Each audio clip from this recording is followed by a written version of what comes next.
السلام علیکم۔ Urdu centre hub میں خوش آمدید۔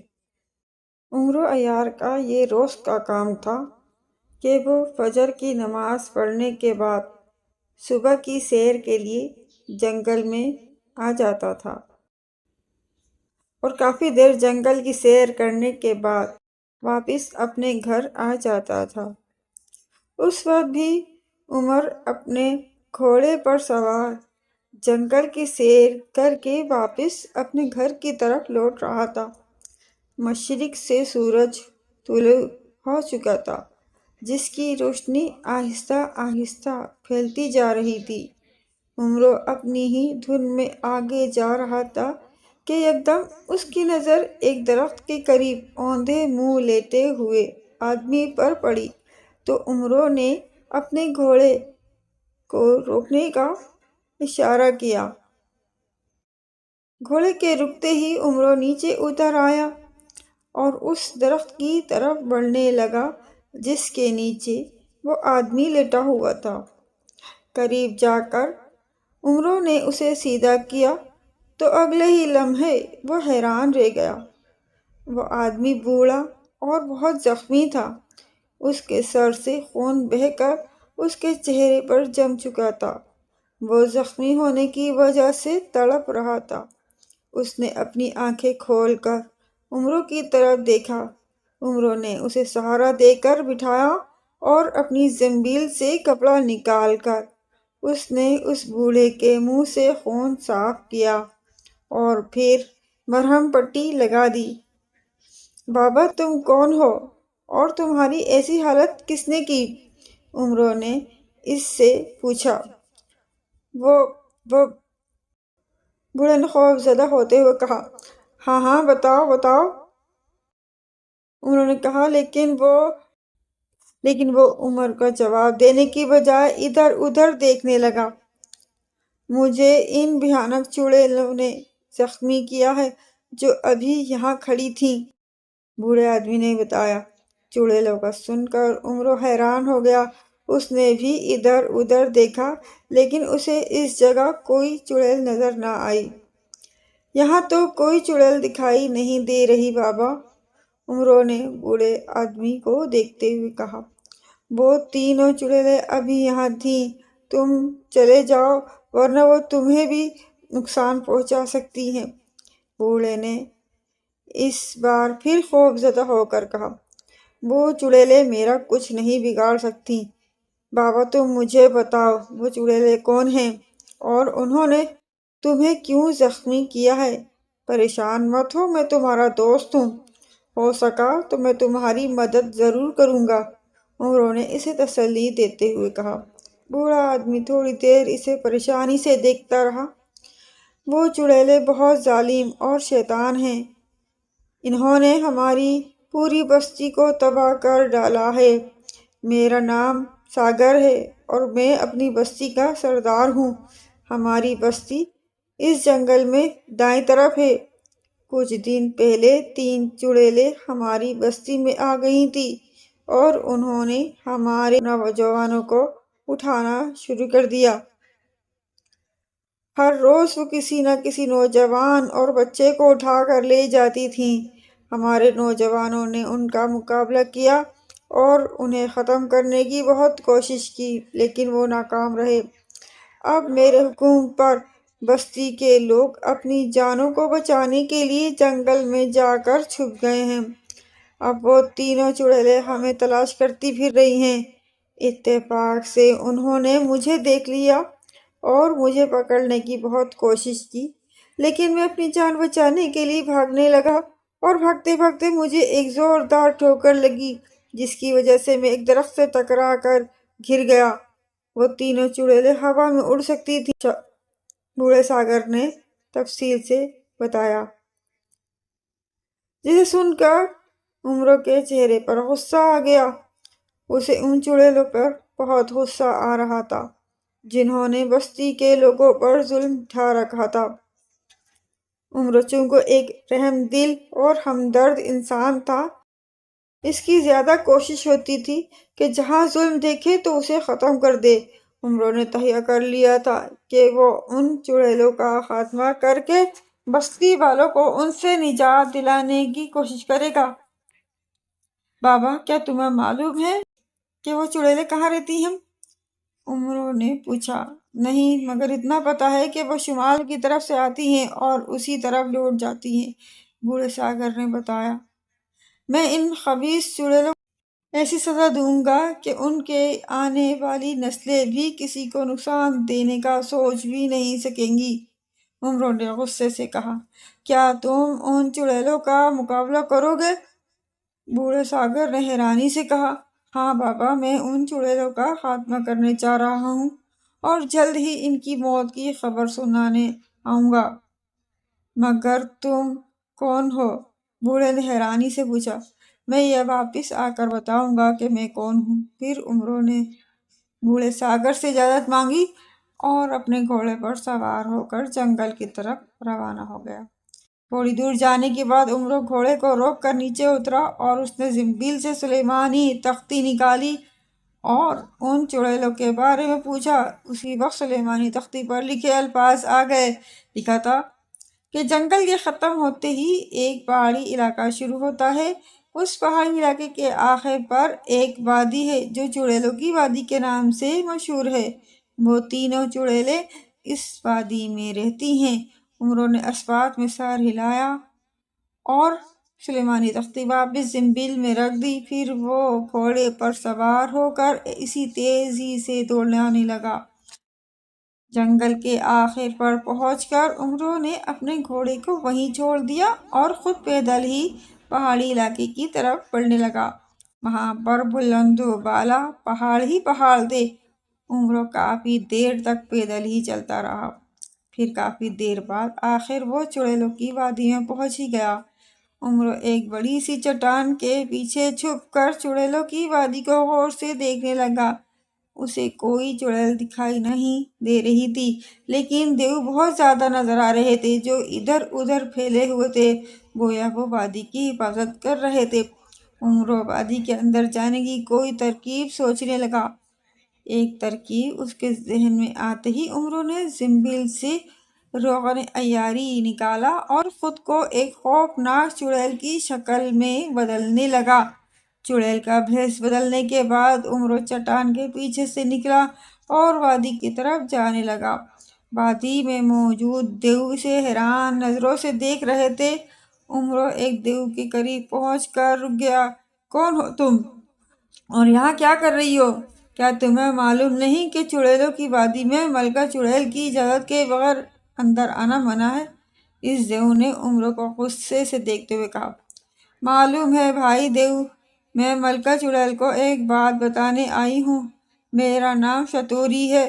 کیا تم مجھے ملکہ چڑیل تک پہنچا دو گے؟ امرو نے زنانہ آواز میں کہا۔ کیا بات بتانا چاہتی ہو؟ مجھے بتا دو، میں ملکہ چڑیل کو بتا دوں گا۔ میں دیو کا سردار ہوں۔ اس نے دیو سے کہا۔ میں کیوں بتاؤں؟ میں تو یہ بات صرف ملکہ چڑیل کو ہی بتاؤں گی تاکہ میں ان سے انعام لے سکوں۔ اور سنو، اگر تم نے مجھے ملکہ چڑیل تک نہ پہنچایا تو میں ملکہ چڑیل سے تمہاری شکایت کروں گی۔ پھر تم سزا لینے کے لیے تیار رہنا۔ وہ سوچ رہا تھا کہ اب وہ کیا کہہ رہے۔ کس سوچ میں پڑ گئے ہو بھائی؟ امرو نے اسے سوچ میں پڑے دیکھ کر کہا۔ جاؤ، ملکہ چڑیل کا محل دائیں جانب لال پہاڑ کے پاس ہے۔ سردار دیو نے ملکہ چڑیل کے محل کا پتہ بتاتے ہوئے امرو سے کہا۔ امرو نے ہاں میں سر ہلایا اور پھر وہ آگے بڑھنے لگا۔ وہ دل ہی دل میں بہت خوش ہو رہا تھا کہ اس نے اتنی آسانی سے سردار دیو کو الو بنا دیا۔ دوسرے دیو امرو کو حیرانی سے دیکھ رہے تھے۔ امرو ان کی پرواہ کیے بغیر آگے بڑھتا چلا گیا۔ تینوں چڑیلوں نے اس وادی میں ٹھکانہ بنا رکھا تھا جو چڑیلوں کی وادی سے مشہور ہو چکی تھی۔ سب سے بڑی ملکہ چڑیل تھی۔ انہوں نے وادی کی حفاظت کے لیے دیو رکھے ہوئے تھے اور کوئی بھی ملکہ چڑیل کی اجازت کے بغیر اندر نہیں آ سکتا تھا۔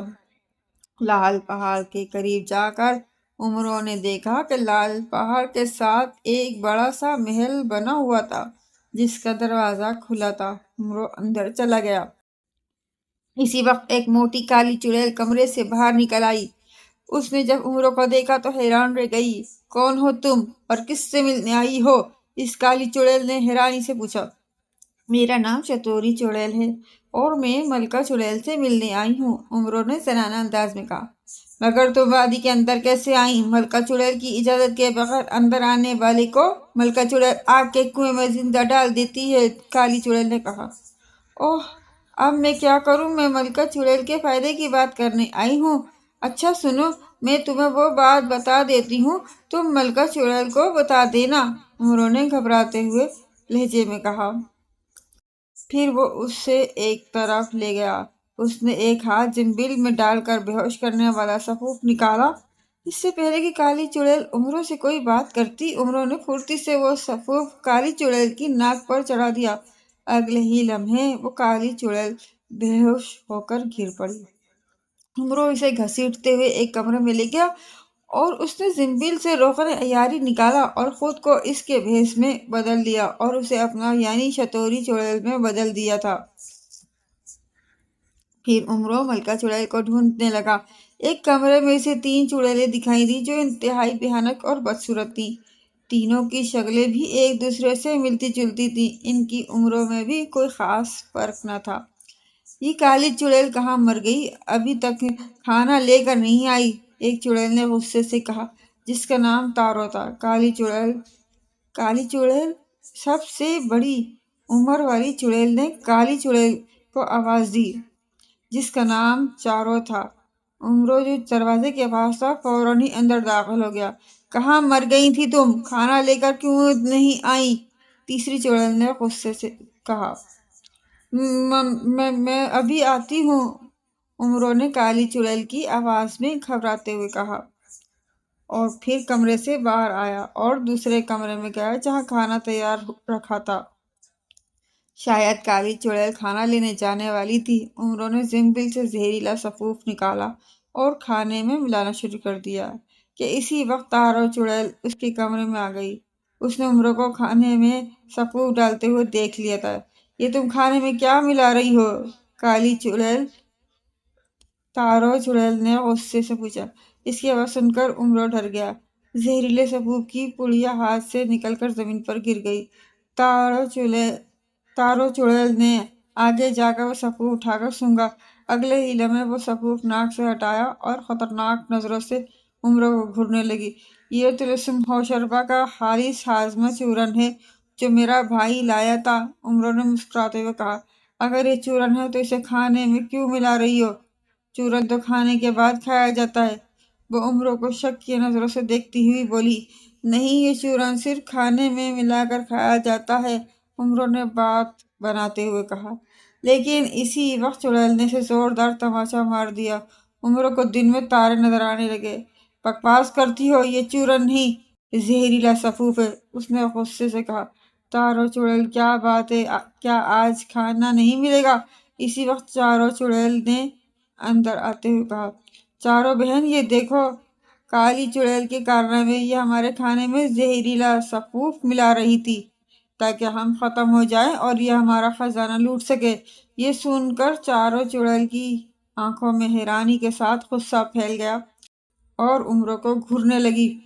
عمروں خود بھی بہت پریشان ہو گیا۔ واقعی وہ چڑیل بہت ہوشیار اور خطرناک تھی۔ مجھے خود اس پر شک ہو رہا تھا۔ لے چلو اسے، اس کا فیصلہ بہن ملکہ چڑیل ہی کرے گی۔ ملکہ چڑیل اپنے تخت پر بیٹھی ہوئی تھی۔ اس نے اپنی بہنوں اور عمروں کو دیکھ کر حیران ہو گئی۔ ارے، اس کالی چڑیل نے کیا کر دیا؟ ملکہ چڑیل نے پوچھا۔ یہ ہمارے کھانے میں زہر ملا رہی تھی، تارو چڑیل نے عمروں کو دھکا دیتے ہوئے کہا۔ اگر میں اچانک اسے نہ دیکھتی تو اس نے مار دیا ہوتا ہمیں، تارو چڑیل نے ملکہ چڑیل سے کہا۔ بدبخت، تمہاری یہ ہمت کہ تم ہمیں مارنے کو سوچو، میں تمہیں اس کی بھیانک سزا دوں گی، ملکہ چڑیل نے عمروں کے بالوں کو پکڑ کر اٹھاتے ہوئے کہا۔ اگلے ہی لمحے وہ حیران ہو گئی کیونکہ عمروں کے بالوں کی وگ اس کے ہاتھ میں آ گئی اور عمروں کا گنجا سر نمایاں ہو گیا تھا۔ ملکہ چڑیل کے ساتھ اس کی بہنیں بھی چونک پڑی تھیں۔ عمروں کے چہرے پر مسکراہٹ تھی۔ ارے، یہ کیا؟ کالی چڑیل گنجی کیسے ہو گئی؟ ملکہ چڑیل کے منہ سے حیرانی سے آواز نکلی، مجھے لگتا ہے کہ کالی چڑیل کی شکل میں کوئی اور ہے۔ چاروں چڑیل نے کہا، میں ابھی پتہ کرتی ہوں یہ کون ہے، ملکہ چڑیل نے غصے بھرے لہجے میں کہا۔ پھر اس نے اپنی آنکھیں بند کر لی۔ عمرو کو سمجھ آ گیا کہ ملکہ چڑیل جادو کی بدولت اس کے بارے میں معلوم کرنا چاہتی تھی، اس لیے اس نے پھرتی سے زنبیل سے تلوار نکالی اور ملکہ چڑیل کی طرف بڑھنے لگا، لیکن اگلے ہی لمحے وہ زوردار دھکا لگنے کی وجہ سے منہ کے بل زمین پر گر گیا۔ تارو چڑیل نے اسے تلوار نکالتے دیکھ لیا تھا۔ عمرو تیزی کے ساتھ کھڑا ہوا۔ تارو اور چاروں چڑیل نے آگے جا کر عمرو کو پکڑنے کی کوشش کی، لیکن اسی وقت عمرو نے ان کے قریب آنے پر تلوار گھما دی، لیکن اس کا حملہ ناکام رہا کیونکہ دونوں بہنوں نے تیزی کے ساتھ خود کو بچایا، بلکہ عمرو کو بھی اٹھا کر زمین پر مار دیا تھا۔ عمرو کے گلے سے چیخ نکلی۔ اسی دوران ملکہ کی آنکھیں کھلی اور عمرو کو خوفناک آنکھوں سے دیکھ رہی تھی۔ پکڑ لو اسے، یہ کالی چڑیل کی شکل میں جادوگروں کا دشمن عمرو عیار ہے، ملکہ چڑیل نے تارو اور چاروں چڑیلوں سے کہا۔ دونوں بہنیں عمرو کا سن کر حیران رہ گئیں۔ اگلے ہی لمحے وہ عمرو کو پکڑنے کے لیے اس کی طرف گئیں، لیکن اس دوران عمرو نے زنبیل سے سلیمانی چادر نکال کر اپنے اوپر اوڑھ لی، جس کی وجہ سے وہ ان کو دکھائی نہیں دے رہا تھا۔ اوہ، عمرو کہاں چلا گیا؟ اوہ، کہاں چلا گیا؟ کہاں چلا گیا؟ اب یہ پکار رہی تھی اور عمرو عیار نظر نہیں آ رہا تھا۔ نکلو یہاں سے، وہ ہمارا کچھ نہیں بگاڑ سکتا، ملکہ چڑیل نے چلاتے ہوئے کہا، اور وہ تینوں بھی دھواں بن کر غائب ہو گئیں اور عمرو ہاتھ ملتا رہ گیا۔ عمرو نے زنبیل سے سلیمانی تختی نکال کر ان چڑیلوں کے بارے میں پوچھا۔ اسی وقت سلیمانی تختی پر لکھے الفاظ آ گئے۔ لکھا تھا، وہ تینوں چڑیلیں اس سے ڈر کر وادی کی غار میں چھپ گئی ہیں، جس کا کوئی دروازہ بھی نہیں ہے۔ وہ غار چڑیلوں کے محل سے 2 فرلانگ کی دوری پر ہے، اور اس کی نشانی یہ ہے کہ غار کی دیوار پر کھوپڑی بنی ہوئی ہے۔ عمرو نے سلیمانی تختی زنبیل میں رکھی اور سلیمانی چادر اوڑھ کر محل میں گھومنے لگا۔ وہاں بھی خزانہ نہ تھا۔ عمرو نے اسے اپنی زنبیل میں رکھا اور محل سے باہر نکل کر اس نے سلیمانی چادر بھی زنبیل میں ڈال لی اور وہ غار کو ڈھونڈنے لگا جہاں چڑیلیں چھپ گئی تھیں۔ عمرو کافی دیر تک غار کی تلاش میں رہا، مگر وہ غار اسے مل ہی نہیں رہی تھی۔ اس نے تقریباً ساری وادی میں پھر لیا، ایک غار کو دیکھ لیا، لیکن کسی غار کی وہ دیوار نظر ہی نہیں آ رہی تھی جس پر کھوپڑی کا نشان بنا ہوا تھا۔ عمرو کو ان چڑیلوں پر بہت غصہ آ رہا تھا۔ پھر وہ تھک کر ایک چٹان پر جا کر بیٹھ گیا۔ عمرو کو ابھی وہاں بیٹھے تھوڑی ہی دیر ہوئی تھی کہ یکدم ایک پتھر عمرو کی پیٹھ پر زور سے لگا اور عمرو کے حلق سے ایک چیخ نکل گئی۔ عمرو کھڑا ہو گیا اور اس نے دیکھا کہ آسمان سے اس پر پتھر آ رہے ہیں۔ عمرو چٹان سے اترا اور ایک طرف دوڑنے لگا۔ وہ خود کو ان پتھروں سے بچانے کی کوشش کر رہا تھا۔ عمرو کی سمجھ میں نہیں آ رہا تھا کہ یہ پتھر کون پھینک رہا ہے۔ پھر عمرو نے اپنے آپ کو بچانے کے لیے زنبیل سے طلسمی چھتری نکالی اور اسے کھول کر اپنے اوپر کر لیا، اور اسی طرح عمرو پتھروں سے بچ گیا۔ عمرو رک گیا اور ادھر ادھر دیکھنے لگا، لیکن پتھر برسانے والا اسے کہیں دکھائی نہیں دے رہا تھا۔ ابھی وہ تھوڑا ہی آگے گیا تھا کہ یکدم اسے پہاڑ کی اوٹ سے بادل اٹھتے ہوئے نظر آئے جو تیزی سے آسمان پر پھیل رہے تھے۔ عمرو نے سارے آسمان پر دیکھا، لیکن وہ بادل ایک طرف سے ہی اس کی طرف آ رہے تھے۔ عمرو آگے بھاگنے لگا۔ اسی وقت وہ بادل اس کے سر پر پہنچ گئے اور ان بادلوں میں سے چڑیلیں ظاہر ہوئیں۔ ایسا لگتا تھا جیسے وہ ان بادلوں پر سوار ہوں۔ چڑیلوں کی شکلیں پہلے سے بھی زیادہ بھیانک ہو چکی تھیں۔ ان کی زبانیں باہر کو نکل آ رہی تھیں۔ عمرو ان کی لمبی لمبی زبانیں دیکھ کر گھبرا گیا۔ چڑیلوں نے عمرو کے قریب آ کر خوفناک چیخیں مارنا شروع کر دیں اور دوسرے ہی لمحے ان کے منہ سے آگ کے شعلے نکل کر عمرو کی طرف بڑھنے لگے۔ عمرو پھرتی سے ہٹا اور شعلہ سیدھا ایک چٹان پر جا پڑا۔ جس سے وہ چٹان فوراً راکھ بن گئی۔ یہ دیکھ کر عمرو بہت پریشان ہو گیا۔ عمرو، آج تمہیں جلا کر راکھ کر دیں گے، کب تک تم اپنے آپ کو آگ کے شعلوں سے بچاتے رہو گے؟ ملکہ چڑیل نے خوفناک آواز میں کہا۔ عمرو نے اس کا کوئی جواب نہ دیا اور پھرتی سے زنبیل میں ہاتھ ڈال کر تلوار نکالی اور ان چڑیلوں کی طرف دیکھنے لگا۔ یک دم ملکہ چڑیل نے اپنی زبان پھر باہر نکالی اور عمرو کی طرف آگ کا ایک شعلہ پھینکا، لیکن عمرو نے تلوار آگے کر دی۔ آگ کا شعلہ تلوار سے ٹکرا کر غائب ہو گیا۔ اگلے ہی لمحے تینوں چڑیلیں ایک ہی وقت میں عمرو پر آگ کے شعلے پھینکنے لگے، لیکن عمرو بہادری سے ان کا مقابلہ کر رہا تھا۔ یک دم عمرو نے موقع ملتے ہی اچھل کر تلوار تارو چڑیل کی گردن پر ماری تو اس کی گردن کٹ کر چٹان کے قریب جا گری۔ اس کا دھڑ زمین پر گر گیا اور بری طرح تڑپنے لگا۔ اس کی بہنوں نے جب اس کی حالت دیکھی تو اور غصے میں آ گئیں اور ان کی آنکھوں سے شعلے نکل رہے تھے۔ دوسرے ہی لمحے چاروں چڑیل اور ملکہ چڑیل اس کی طرف بڑھے۔ عمرو ان کی طرف سے ہوشیار ہو چکا تھا، اس لیے جیسے ہی وہ ان کے قریب آئی تو اس نے ایک بار پھر تلوار گھما دی۔ تارو چڑیل کے دائیں بازو پر جا لگی اور اس کا بازو کٹ کر دور جا گرا۔ اس کے بازو سے خون کے فوارے نکلنے لگے اور وہ تکلیف سے کرا رہی تھی۔ ہرگز زندہ نہیں چھوڑوں گی، ملکہ چڑیل نے انتہائی غصے میں کہا۔ وہ سمجھ گئی کہ جب تک عمرو کے پاس تلوار ہے وہ اس کا کچھ نہیں بگاڑ سکتی۔ اس نے جب عمرو کو چاروں کی طرف متوجہ پایا تو اگلے ہی لمحے اس نے عمرو کی طرف ہاتھ جھٹکا تو اس کے ہاتھوں سے آگ کے شعلے نکلے اور وہ عمرو کے جسم کو ایک زوردار جھٹکا لگا اور وہ زمین پر گر گیا۔ ملکہ چڑیل ہوا میں اڑتی ہوئی اس کی طرف بڑھنے لگی۔ عمرو پھرتی سے اٹھا۔ اس سے پہلے کہ عمرو زنبیل سے حفاظت کے لیے کوئی چیز نکالتا، ملکہ چڑیل نے اسے قریب جا کر پکڑ لیا اور اپنی زبان سے عمرو پر آگ کے شعلے ڈالنے لگی۔ عمرو نے اس کی زبان پکڑ لی اور پاؤں سے اسے نیچے گرا دیا۔ ملکہ چڑیل چیختی ہوئی زمین پر جا گری۔ عمرو اسے چھوڑ کر تلوار کی طرف بڑھا اور اگلے ہی لمحے اس نے تلوار اٹھا لی۔ ملکہ چڑیل، اب تم میرے ہاتھوں سے نہیں بچ سکتی، تم تینوں چڑیلوں نے بستی کے لوگوں پر بہت ظلم کیے ہیں۔